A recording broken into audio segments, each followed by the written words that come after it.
तमिलनाडु की सियासत में सत्ता का सस्पेंस लगातार गहराता जा रहा है। कल तक जो तस्वीर लगभग साफ दिखाई दे रही थी, आज वहीं राजनीतिक समीकरण पूरी तरह उलझते नजर आ रहे हैं। हम बात कर रहे हैं तमिलनाडु की। राजनीतिक गलियारों में ये लगभग तय माना जा रहा था कि अभिनेता से नेता बने थलपति विजय के नेतृत्व में नई सरकार का गठन अब सिर्फ औपचारिकता भर रह गया है। चुनाव नतीजों के बाद लगातार बैठकों का दौर चला, समर्थन के दावे किए गए, रणनीतिक चर्चाएं हुई। संकेत वही मिल रहे थे कि तमिलनाडु में इस बार सत्ता परिवर्तन तय है। लेकिन राजनीति का सबसे बड़ा नियम यही है, आखिरी पलों तक कुछ भी अंतिम नहीं होता। और अब तमिलनाडु की सत्ता का गणित अचानक बदल गया। संवैधानिक प्रक्रिया के तहत राज्यपाल आर.एन. रवि आर्लेकर ने विजय को आखिरकार सरकार बनाने का न्योता दे दिया।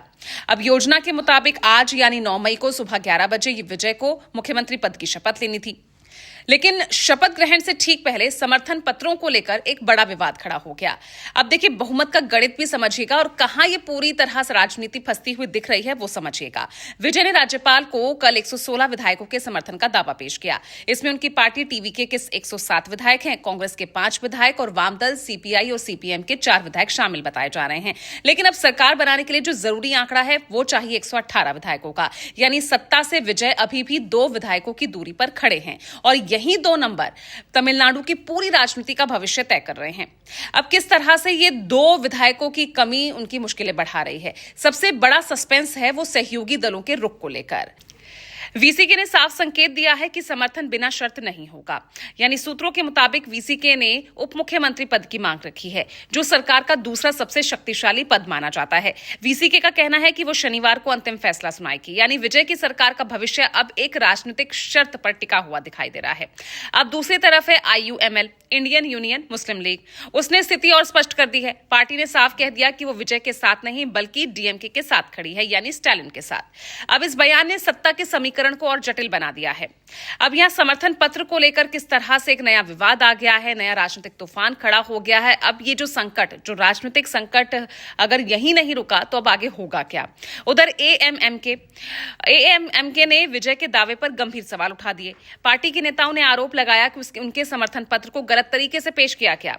एएमएमके के महासचिव ने राज्यपाल को पत्र सौंपकर स्पष्ट किया कि उनकी पार्टी विजय का समर्थन नहीं कर रही, बल्कि उन्होंने एआईएडीएमके को समर्थन देने की बात कही है।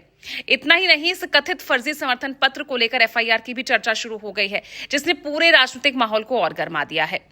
अब इसमें राज्यपाल की भूमिका जो है वो बेहद अहम हो जाती है। वो समझिएगा कैसे, क्योंकि अब राज्यपाल पर ही अगले कदम के लिए नजरें टिकी हुई हैं। अब तक वीसीके और आईयूएमएल अपना अंतिम रुख स्पष्ट नहीं करते, तब तक मुख्यमंत्री पद की शपथ की नई तारीख घोषित होना मुश्किल माना जा रहा है। यानी तमिलनाडु में सरकार बनने की प्रक्रिया फिलहाल वेट एंड वॉच के मोड में चली गई है। तमिलनाडु की राजनीति, अब वो भी मैं आपको समझाती हूं कैसे। एक तरफ विजय सरकार बनाने का दावा पेश कर रहे हैं, दूसरी तरफ विपक्ष सक्रिय होकर वैकल्पिक सरकार की संभावनाएं तलाश रहा है। तो ऐसे में आप देखिए यहां पर सब कुछ कितना फंसता हुआ, कितना टेढ़ा मेढ़ा लग रहा है। सवाल अब सिर्फ सरकार गठन का नहीं है, बल्कि राजनीतिक स्थिरता का भी है। क्या विजय बहुमत का जादुई आंकड़ा पार कर पाएंगे? क्या सहयोगी दल आखिरी क्षण में साथ देंगे? क्या उप मुख्यमंत्री पद सत्ता की नई सौदेबाजी बनेगा, या तमिलनाडु में सत्ता का खेल पूरी तरह से पलट सकता है? ये तमाम वो सवाल है, अब उसके जवाब ढूंढने बहुत जरूरी है। और आने वाला यानी आज का जो ये दिन है वो बेहद महत्वपूर्ण होगा। तो चलिए, अगला कुछ घंटा ही तय करेगा कि आखिर सत्ता का ताज आखिर किसके सिर सजेगा।